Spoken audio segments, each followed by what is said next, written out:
मैं हूं राव अकरम और आप देख रहे हैं मेरा हिंदी यूट्यूब चैनल। साथियों, आज की इस वीडियो में हम जानकारी करेंगे कि अब सरकार के द्वारा अगर इस बात का फैसला लिया गया है कि अगर कोई व्यक्ति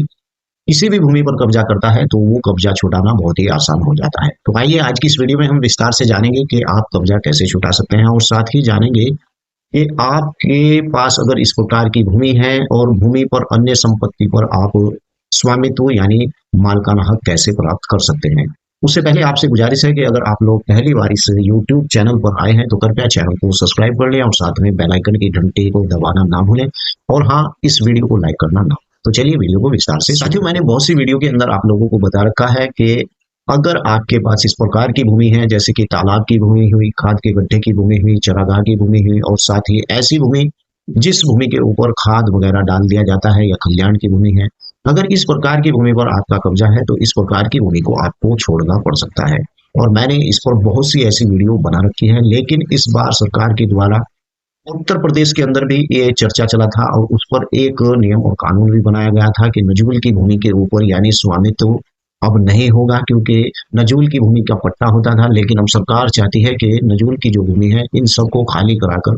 और उन भूमियों को सरकारी संस्थाओं यानी कि जैसे कि सार्वजनिक उपयोग के लिए उन भूमियों को काम में लाना जाना चाहिए। इस प्रकार का 2024 के अंदर उत्तर प्रदेश सरकार के अंदर भी नजूल भूमि को लेकर एक आदेश पारित हुआ था और इस पर एक कानून भी पास हुआ था। तो मैं आपको बता दूं कि इस प्रकार की अगर भूमि आपके पास है, इन भूमियों को कहा जाता है ये भूमि सार्वजनिक उपयोग की भूमि होती है। और जहां पर सार्वजनिक उपयोग की भूमि आती है तो समझ लीजिए कि धारा 54 के अंतर्गत, ग्राम पंचायत की धारा 54 के अंतर्गत इस प्रकार की जो भूमि होती है उन्हें आपको छोड़ना पड़ सकता है। लेकिन इसमें कई नियम और शर्तें हैं। ऐसा नहीं है, मान लीजिए नजूल की भूमि है, आपका उस पर पट्टा है और पट्टा होने के बावजूद आपकी उसके ऊपर समय सीमा पूरी नहीं है तो वहां पर उसकी समय सीमा पूरी करने के लिए समय भी दिया जाता है। इसी प्रकार से मान लीजिए कि आपने अगर तालाब की भूमि पर कब्जा कर लिया है तो तालाब की भूमि पर किसी प्रकार की कोई रियायत नहीं होती है। तालाब की भूमि केवल केवल सार्वजनिक उपयोग के ही लिए छोड़ी जाती है और तालाब की भूमि के ऊपर कब्जा भी नहीं चलता है। ऐसे ही चारागाह की भूमि हुई, ऐसे ही खलिहान की भूमि हुई, ऐसे ही जो है जो सरकारी भूमि होती है वो धारा 54 के अंतर्गत आती है। और मैंने हर एक वीडियो में बताया है कि ग्राम पंचायत की दो खतौनी होती है। अव्वल प्रथम खतौनी के अंदर उन लोगों का रिकॉर्ड रहता है जिन लोगों के पास गांव के अंदर जमींदारी की जमीन होती है, और बाकी जितनी भी जमीनें होती है इसी वीडियो में मैं आपको बताऊंगा कि कौन सी ऐसी जमीनें होती हैं जिनके ऊपर सरकार का यानी कि अधिकार रहता है। और इस प्रकार की जो ये भूमि होती है, मैं आपको दिखा दूं कि ये जो भूमि होती है इस पर राज्य सरकार का ही अधिकार होता है, यानी कि भूमि और अन्य संपत्तियों का स्वामित्व। यानी धारा 54 मैंने आपको पहले ही बता दिया था कि ये जो धारा 54 है, समस्त भूमि आदि राज्य सरकार का हक होता है। इस प्रकार की जो भूमि होती है और जो सार्वजनिक मार्ग, नालियां, पथ यानी रास्ते, सेतुओं सेतुओं और खाइयों और उनके जो बगल में यानी जो तट बांध होते हैं, बाढ़, नदी तल और झरने, नालों, झीलों, तालाब, पोखरों और समस्त नहरों और जल मार्गों, यानी कि जैसा कि मैंने बताया है आपको कि इस प्रकार का अगर कोई तालाब है या जल मार्ग है या फिर इस प्रकार का कोई पथ है या जंगल या झाड़ियां हैं, उन सभी के ऊपर यानी कि ऐसी स्थिति में यानी कि स्वामित्व न होगा। इस प्रकार की जो होते हैं धारा 54 के अंदर, ग्राम पंचायत के अंदर, अगर इस प्रकार की स्थिति में जैसे नहर, नदी और जो ये है झरने होते हैं, समस्त भूमियां ऐसी स्थित हो तो उन पर उस व्यक्ति का स्वामित्व यानी हकदार वो व्यक्ति उस भूमि के ऊपर नहीं हो सकता है, अगर भले ही उसके वो अधिकार में हो, भले ही उसके ऊपर उसका कब्जा है। तो इस प्रकार के जो ये आते हैं, जैसे मैंने आपको बताया है, तो इस प्रकार के धारा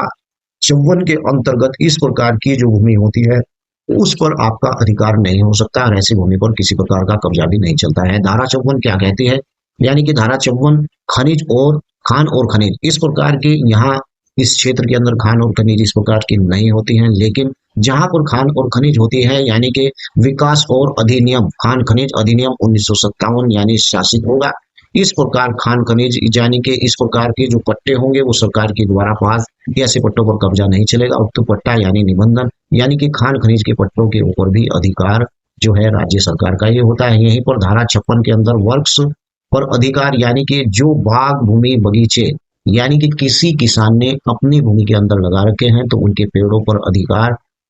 जो होता है वो उसी व्यक्ति का होता है जिसकी वो भूमि होती है। लेकिन अगर फलदार वृक्ष होते हैं तो इन फलदार वृक्षों को किसान अपनी मर्जी से नहीं काट सकता है, क्योंकि इसकी परमिशन लेनी पड़ेगी। और इस प्रकार अगर देखा जाए तो सरकार इस बात पर भी ध्यान रखती है कि इस प्रकार के जो बाग वृक्ष होते हैं उन बाग वृक्षों को देखते हुए सरकार, यानी कि स्वामित्व तो मालिक के पास ही होता है, लेकिन अगर उसने अपनी भूमि के अंदर लगाया हुआ है तो इस प्रकार की, मैं आपको यहाँ पर दिखा दूं, धारा 56 के अंदर किन्हीं जोतों की सीमा विद्यमान समस्त वृक्षों को ऐसे व्यक्ति को संयुक्त रूप से समझा जाएगा जिसके सीमा की ओर जोत का धारण करते हो। यानी कि कहने का मतलब यह है कि अगर उस व्यक्ति ने अपनी भूमि के अंदर बाग लगा रखा है तो वही उसका मालिक होगा। और धारा 3 क्या कहती है, किसी भी व्यक्ति से संबंधित उसके धारित आबादी किसी दखल न, यानी भूमि के समस्त वृक्ष यानी तत्काल ऐसे व्यक्ति इसके संबंध,